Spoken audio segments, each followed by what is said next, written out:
Desa Cikahuripan adalah salah satu desa yang terletak di Kecamatan Lembang, Kabupaten Bandung Barat, Provinsi Jawa Barat. Desa Cikahuripan berdiri secara resmi pada tahun 1920, yang pada awalnya Desa Cikahuripan adalah Desa Cihideng Gudang, yang berbatasan dengan Desa Cihideng dan Desa Cilokotot, Kecamatan Cisarua. Karena penamaan daerah yang hampir sama, maka para tokoh masyarakat desa ini sepakat untuk mengganti nama Desa Cihideng menjadi Desa Cikahuripan pada tahun 1937. Penamaan Desa Cikahuripan ini diambil dari salah satu sumber mata air keramat di kaki Gunung Tangkuban Perahu yang disebut dengan Cai Hurik. Dengan adanya pertumbuhan penduduk dan perkembangan yang pesat, maka wilayah Desa Cikahuripan dimekarkan menjadi desa baru yang terletak di sebelah selatan pada tahun 1978, yakni Desa Gudang Kahuripan. Dan pada tahun 1983 dimekarkan kembali menjadi Desa Sukajaya. Desa Cikahuripan memiliki batas wilayah, yakni sebelah utara berbatasan dengan Kabupaten Subang, sebelah timur Desa Jayagiri, sebelah selatan Desa Gudang Kahuripan, dan sebelah barat Desa Sukajaya. Desa Cikahuripan mempunyai luas wilayah sebesar 850 hektar, yang wilayahnya terdiri dari 10% wilayah bangunan, 41% permukiman, dan 49% wilayah hutan. Desa Cikahuripan berada pada ketinggian 1.200 meter di atas permukaan air laut, dengan curah hujan 2.200 mm per tahun, dan suhu rata-rata 18 sampai dengan 23 derajat Celcius.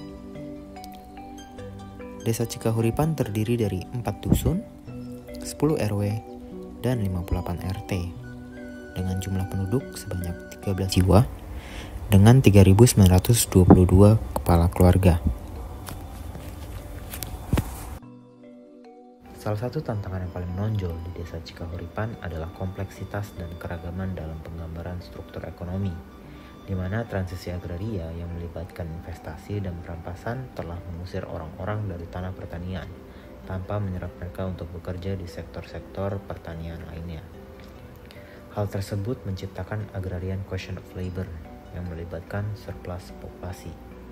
Surplus populasi tersebut merupakan hasil dari akumulasi modal dan kemajuan teknis yang bukan merupakan kelebihan kapasitas masyarakat untuk bertahan, namun untuk kebutuhan modal dan tenaga kerja.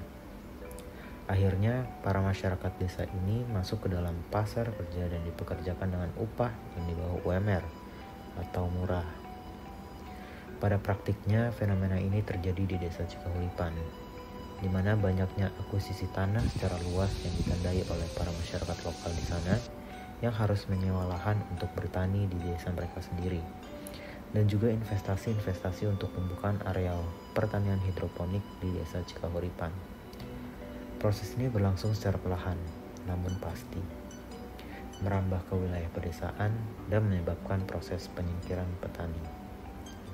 Proses transisi agraria tersebut membuat kontribusi para petani semakin kecil, tapi dalam sisi terangnya berhasil mengurangi tingkat kemiskinan di pedesaan.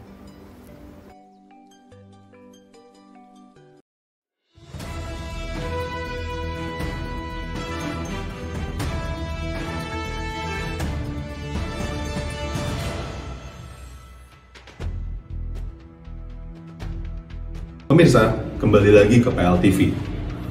Dalam penelitian kami yang mencoba mencari tahu bagaimana kondisi pertanian di Desa Cikahuripan, kami juga mencoba mempelajari bagaimana kelembagaan dan pemerintah di Desa Cikahuripan berkontribusi terhadap sektor pertanian.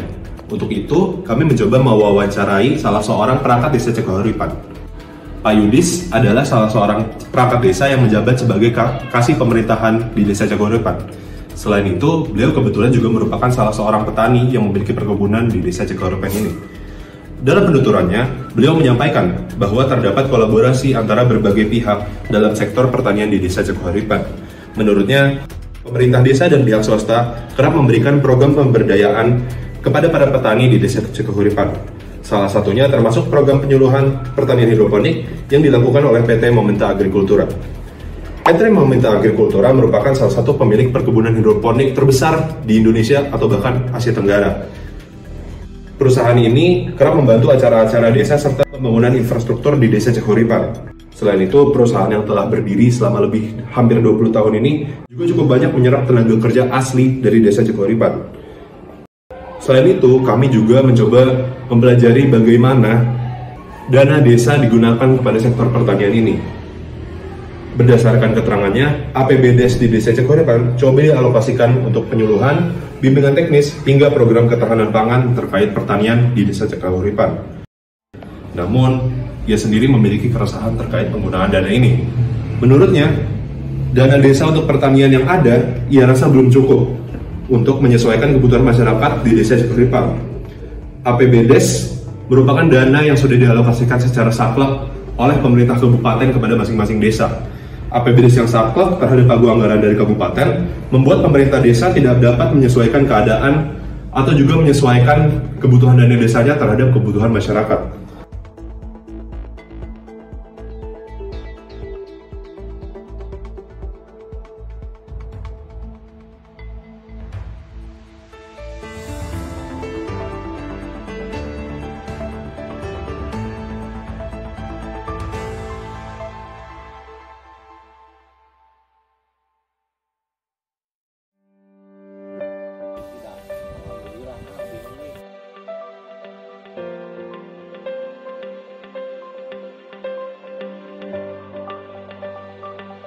Selamat sore pemirsa, kembali lagi di PLTV. Pada sore hari ini, kita akan membahas terkait transisi agraria yang saat ini sudah mulai cepat pertumbuhannya dan juga sudah mulai signifikan. Nah, melihat perkembangan agraria ini yang dulunya pertanian konvensional dan sekarang sudah menjadi pertanian modern, atau dalam hal ini kita akan lebih membahas terkait pertanian hidroponik. Nah, mengingat juga bahwa lahan pertanian di dunia ini, bahkan di Indonesia sendiri, sudah mulai menyempit. Salah satunya terjadi di Desa Cikahuripan, Kecamatan Lembang, Kabupaten Bandung. Di desa ini, pertanian mulai berubah dari pertanian konvensional menjadi pertanian modern. Salah satu pertanian modern yang saat ini dipegang oleh salah satu perusahaan besar di Indonesia, bahkan di Asia Tenggara pemirsa, adalah PT Momenta Agrikultura. PT ini sebetulnya bergerak di bidang pertanian, terutama di bidang hidroponik. Nah, tetapi sayangnya PT ini bukannya memberikan dampak positif kepada masyarakat, kepada petani-petani konvensional yang dulunya adalah petani konvensional, tetapi sayangnya PT ini justru dianggap terlalu eksklusif dan tertutup akan ilmu kepada para petani konvensional. Walaupun PT ini dikelola oleh pemilik pribadi yang juga bergerak di bidang pertanian, namun sayangnya tidak ada penyuluhan kepada para petani untuk sama-sama maju kepada pertanian modern atau hidroponik. Selain itu, terkadang hasil panen hidroponik dari PT Momenta Agrikultura ini justru merusak pasar dari petani konvensional, pemirsa. Oleh karena itu, kita sudah bertemu kepada salah satu petani konvensional yang juga sempat kami ajak ngobrol. Adalah yang sudah terjun di dunia pertanian sejak tahun 2020. Nah pemirsa, tadi merupakan Pak Ucup, salah satu narasumber kami yang merupakan saat ini adalah petani konvensional yang masih berjalan. Sejak ia kehilangan pekerjaannya di tahun 2020 karena adanya COVID, Pak Ucup ini terjun ke dunia pertanian seperti keluarganya yang sebetulnya sudah lebih dulu untuk terjun di dunia pertanian. Nah, di antara adanya transisi agraria ini dan keterpurukan petani konvensional karena kesulitan berkembang, mirisnya lagi ternyata petani konvensional ini, pemirsa, seperti yang sudah kami obrolkan bersama Pak Ucup, Ternyata petani konvensional ini sebagian besar hanyalah buruh tani yang juga menyewa lahannya untuk dijadikan pertanian. Melihat tanah yang cocok untuk menjadi pertanian atau perkebunan, pada saat ini sudah mulai menyempit. Lahan yang disewa oleh Pak Ucup pun semakin tahun semakin mahal, yaitu kisaran harga 24 juta hingga 28 juta per tahunnya. Menurut Pak Ucup, dari pengeluaran tersebut, menurut Pak Ucup sendiri belum tentu dapat kembali sepenuhnya dari hasil panen atau dari hasil pertanian lainnya. Menurut Pak Ucup sendiri, bertani sama dengan berjudi, pemirsa. Karena dengan pengeluaran sebanyak itu per tahunnya, hasil yang didapatkan dari penjualan panen belum tentu menutupi hasil dari modal yang dikeluarkan oleh Pak Ucup atau petani-petani lain. Mengingat pula para petani konvensional ini dengan alat seadanya dan juga dengan pupuk seadanya atau dengan teknologi seadanya belum tentu dapat mengalahkan pasar dari hasil panen hidroponik yang sudah terjamin hasil panennya dibandingkan hasil panen pertanian konvensional. Berdasarkan analisis data yang kami lakukan, kami dapat mengetahui bahwa sekitar 51% lahan di Desa Cikahuripan merupakan lahan yang dimanfaatkan untuk kegiatan perkebunan. Pemanfaatan ini didukung juga dengan curah hujan yang tinggi, yakni sekitar 2.500 sampai 3.000 mm per tahun, serta jenis tanah yang didominasi oleh tanah berjenis Cambisol Eutrik yang sangat cocok untuk kegiatan perkebunan. Dari segi aksesibilitas, jalan di Desa Cikahuripan sudah didominasi oleh jalan dengan perkerasan aspal maupun beton dengan kondisi yang mayoritas sudah baik, meskipun masih terdapat 12% jalan yang berada dalam kondisi rusak. Dari segi kependudukan, Desa Cikahuripan didominasi oleh masyarakat dengan usia produktif, sehingga memiliki potensi dalam pengembangan kapasitas masyarakat untuk menjalankan sektor pertanian. Dari segi telekomunikasi, kecepatan dan kecepatan jaringan yang ada di Desa Cikahuripan dapat dibilang cukup baik. Hal ini disebabkan oleh sudah masuknya jaringan 4G Plus dan 4G meskipun hanya di jalan utama dan sudah dicakup jaringan 2G yang lemah. Tapi jika dibandingkan dengan Kecamatan Lembang secara keseluruhan, Desa Cikahuripan dapat lebih diberikan akses jaringan yang lebih merata dan mutakhir. Meskipun begitu, keterangan masyarakat dan perangkat desa menyatakan bahwa masyarakat belum terlalu menggunakan teknologi untuk kegiatan bertani maupun dalam pemasarannya.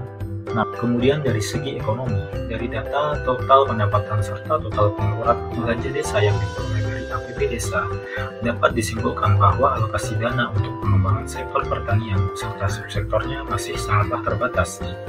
Alokasi ini belum mampu memompa pendapatan asli desa. Terbukti dari sektor pertanian hanya berkontribusi sekitar 2% terhadap pendapatan asli desa.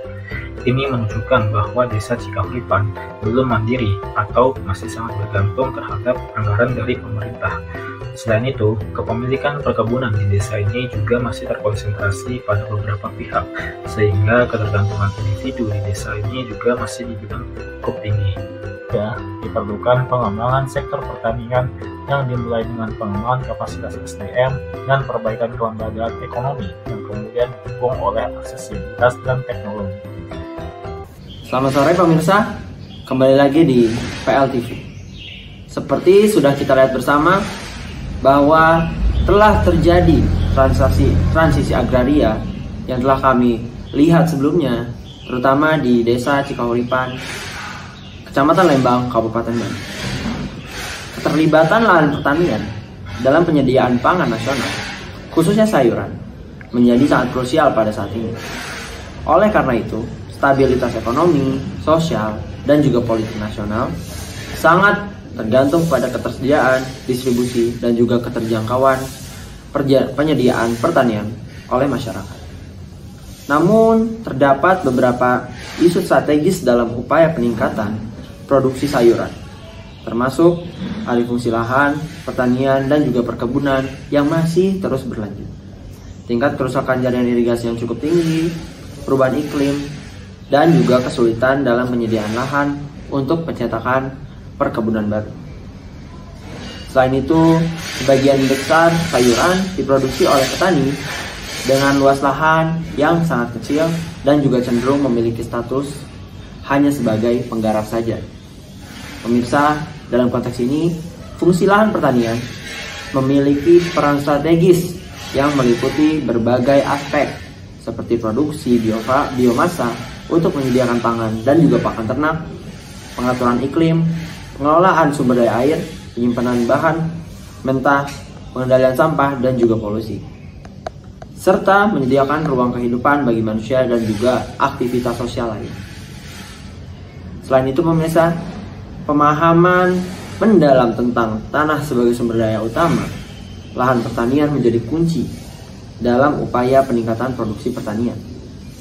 Hal ini meliputi pemahaman tentang proses pembentukan tanah, sifat fisik, kimia tanah, serta upaya konservasi dan juga pemeliharaan tanah. Pemirsa, dalam konteks perlindungan dan juga pengelolaan lingkungan hidup, perencanaan yang sistematis dan juga terpadu diperlukan untuk melestarikan fungsi lingkungan hidup dan mencegah pencemaran serta kerusakan lingkungan. Ini meliputi langkah-langkah seperti inventarisasi lingkungan, penetapan wilayah ecoregion, dan juga penyusunan rencana pengelolaan dan perlindungan lingkungan hidup. Dengan demikian, pemahaman tentang peran strategis lahan pertanian, khususnya dalam konteks produksi sayuran serta perkebunan, serta upaya perlindungan dan juga pengelolaan lingkungan hidup yang terintegrasi menjadi kunci dalam mencapai stabilitas ekonomi, sosial,